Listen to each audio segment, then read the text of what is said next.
안녕하세요. KMR 해외시장 분석센터 황산산 전문연구원입니다.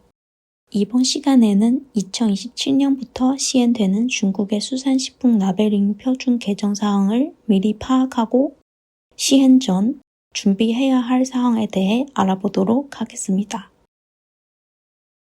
먼저 전체적인 개정 사항을 살펴보도록 하겠습니다. 중국은 2027년 3월 16일부터 새로운 식품 라벨링 요건과 영양성분 표시 기준을 시행할 예정입니다. 현재 적용되는 표준은 2027년 3월 15일까지만 유효하기 때문에 그 이후에 중국으로 수출하는 수산식품에는 반드시 새로운 표준을 준족하는 라벨을 제작하여 표시해야 합니다. 이번 개정 사항은 크게 6가지입니다.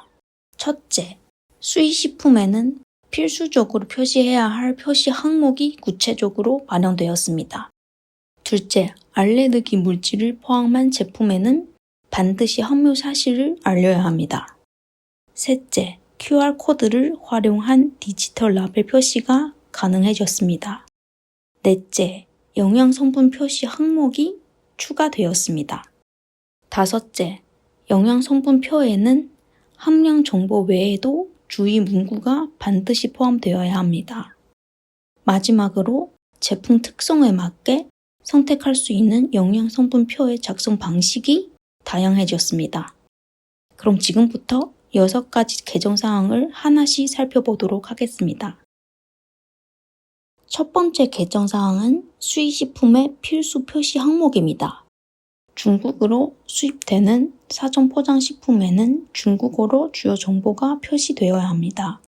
이번 개정을 통해 식품명과 성분 목록, 알레르기 정보 등 주요 표시 항목과 표시 방법이 이전보다 구체화되었습니다.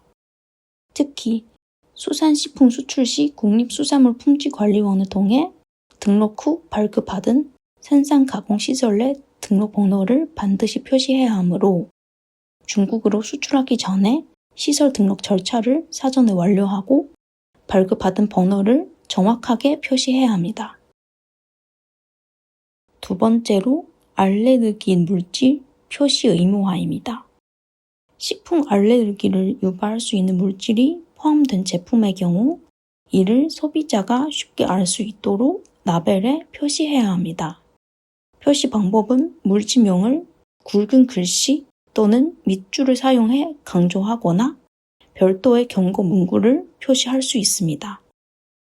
또한 알레르기 물질을 원료로 사용하지 않더라도 생산 과정에서 혹립될 가능성이 있는 경우에는 교차 오염에 대한 주의사항을 소비자에게 안내해야 합니다.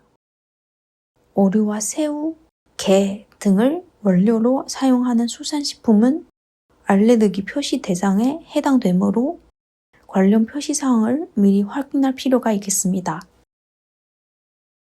세 번째는 디지털 라벨입니다. 제품 포장에 주요 정보를 모두 표시해야 하지만 라벨상 공간이 부족한 경우에는 QR코드와 같은 디지털 라벨을 사용해 충분한 정보를 담을 수 있도록 사용이 허용되었습니다. 디지털 라벨을 표시하기 위해서는 우선 제목과 함께 눈에 잘 띄는 방식으로 표시해야 하고 디지털 라벨에 담긴 정보는 실제 제품과 일치해야 합니다. 뿐만 아니라 쉽게 위변조되거나 변경할 수 없도록 기술적인 처리가 필요합니다. 다양한 방식으로 소비자에게 제품 정보를 전달할 수 있어서 향후 디지털 라벨 도입이 확대될 것으로 예상됩니다. 디지털 라벨을 사용하고자 하는 기업은 개정 표준에서 규정한 요건을 준수해야 합니다. 네 번째 개정 사항은 영양성분 표시 항목 추가입니다. 이전에는 열량, 탄수화물, 단백질, 지방, 나트륨 5가지 영양성분의 함량과 기준치 대비 비율을 필수적으로 표시하였습니다. 2027년 3월 16일부터는 포화지방과 당류가 추가되어 총 7가지 항목을 표시해야 합니다. 이와 함께 공장 표시 영양성분도 확대되었습니다.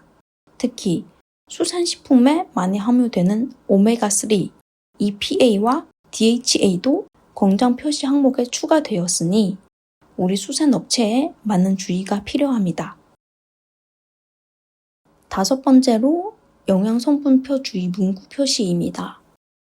새로운 표준에 따라 영양성분표 하단에는 어린이와 청소년이 소금과 기름, 설탕을 과도하게 섭취하지 않도록 주의를 요하는 문구를 의무적으로 표시해야 합니다. 화면에서 보시는 것처럼 영양성분표 밑에 어린이와 청소년은 과도한 소금, 기름, 설탕 섭취를 피해야 합니다. 라는 문구를 중국어 간체로 표시해야 합니다. 마지막으로 영양성분표 작성 방식입니다. 기존에는 필수 영양성분만 표시하거나 기타 성분을 추가 표시하는 등 6가지 형식으로 영양성분표를 작성할 수 있었습니다. 이번 개정을 통해 기존 형식에서 2가지 작성 방식이 새롭게 추가되었습니다. 수출업체는 제품 특성과 포장 형태에 맞게 다양한 형식을 선택할 수 있게 되었습니다. 중국의 새로운 수산식품 라벨링 표준은 2027년 3월 16일부터 시행될 예정이므로 시행 이후 통관 과정에서 문제가 발생하지 않도록 지금부터 준비하는 것이 필요합니다. 먼저 식품명과 성분 목록 등 필수 표시 사항이 중국어로 정확하게 기재되어 있는지 확인해야 합니다. 특히 생산 가공시설 등록 후 발급받은 등록 번호를 라벨에도 기재해야 합니다. 실제 제품 정보와 다른 내용이 표시되어 있거나 표시 방법이 기준에 맞지 않는 경우 통관 거부의 사유가 될 수 있습니다. 둘째, 앞으로는 포화 지방과 당류의 함량 정보도 영양성분표에 기재해야 하고 어린이와 청소년 대상 섭취 경고 문구도 포함되었는지 확인해야 합니다. 또한 공장 영양성분표를 표시하는 경우에도 표준에서 정하는 기준을 준수해야 합니다. 셋째, 2027년 3월 16일 전까지는 개정 표준에 맞는 라벨을 미리 제작하고 현재 포장재 재고와 변경 일정을 관리할 필요가 있습니다. 이상으로 2027년 시행되는 중국 수산식품 라벨링 표준 개정 사항에 대해 살펴보았습니다. 시청해 주셔서 감사합니다.